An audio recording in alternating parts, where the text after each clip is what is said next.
প্রিয় দেশবাসী, আপনাদের সামনে আজ উপস্থিত হয়েছি অত্যন্ত ব্যথিত হৃদয়ে। এই আনন্দের দিনে গভীর বেদনার সঙ্গে জানাচ্ছি, জুলাই অভ্যুত্থানের সম্মুখ যোদ্ধা, ইনকিলাব মঞ্চের মুখপাত্র শরীফ ওসমান হাদির উপর সম্প্রতি যে হামলার ঘটনা ঘটেছে, তা শুধু একজন ব্যক্তির উপর আঘাত নয়, এটি বাংলাদেশের অস্তিত্বের উপর আঘাত, আমাদের গণতান্ত্রিক পথ চলার উপরে আঘাত। শরীফ ওসমান হাদি বর্তমানে সংকটাপন্ন অবস্থায় চিকিৎসাধীন। তার চিকিৎসা ও নিরাপত্তা নিশ্চিত করতে সরকার প্রয়োজনীয় সব ব্যবস্থা গ্রহণ করেছে। ইতোমধ্যে উন্নত চিকিৎসার জন্য তাকে সিঙ্গাপুরে পাঠানো হয়েছে। আপনারা তার জন্য মহান আল্লাহ তাআলার কাছে অন্তরের অন্তঃস্থল থেকে দোয়া করুন। সরকার এই ঘটনাকে অত্যন্ত গুরুত্বের সঙ্গে দেখছে।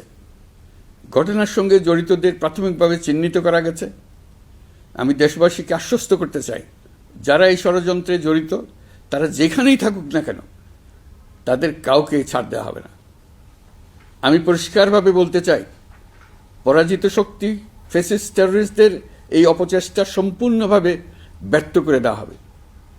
ভয় দেখিয়ে, সন্ত্রাস ঘটিয়ে বা রক্ত ঝরিয়ে এদেশের গণতান্ত্রিক অগ্রযাত্রা কেউ থামাতে পারবে না। আপনাদের প্রতি আহ্বান জানাই, সংযম বজায় রাখুন, অপপ্রচার বা গুজবে কান দেবেন না। ফ্যাসিস্ট টেররিস্টরা যারা অস্থিরতা সৃষ্টি করতে চায়, আমরা অবশ্যই ঐক্যবদ্ধ হয়ে তাদের মোকাবেলা করব।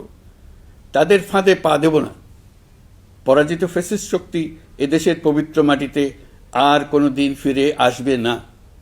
প্রিয় দেশবাসী, আমাদের তরুণদের রক্ষা করুন, তাহলেই আমরা সবাই এবং আমাদের প্রিয় মাতৃভূমি রক্ষা পাবে।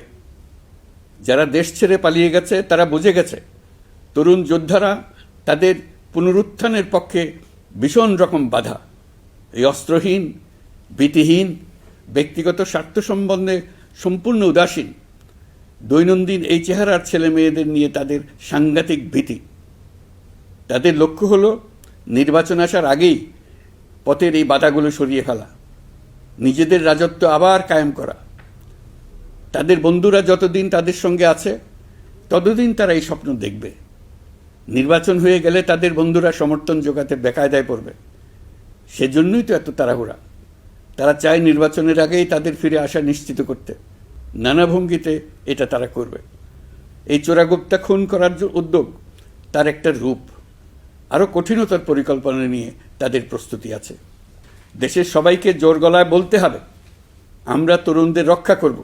এখানে পুরনো আমলের দাসত্ব মেনে যারা আছে, তাদেরকে দাসত্ব থেকে বের হয়ে আসতে হবে। উৎসবমুখর শান্তিপূর্ণ নির্বাচন করে আমরা সবাই মিলে দেশের উপর আমাদের পরিপূর্ণ দখল প্রতিষ্ঠিত করব। নির্বাচন অবধি আর বাকি মাত্র 2 মাস। আমরা তাদের উপর নজর রাখব এবং বাকি দিনের প্রতিটি দিন উৎসবমুখর করে রাখব। যেহেতু আমাদের কিশোর কিশোরী, তরুণ তরুণীদের মনে কোনো ভয় ডর নেই, তাই তারা নির্বাচনের আগের 2 মাসের প্রতিটি মুহূর্তকে উৎসবমুখর করে রাখবে। সব রকমের হিংসা কোন্দল থেকে দেশকে বাঁচিয়ে রাখবে।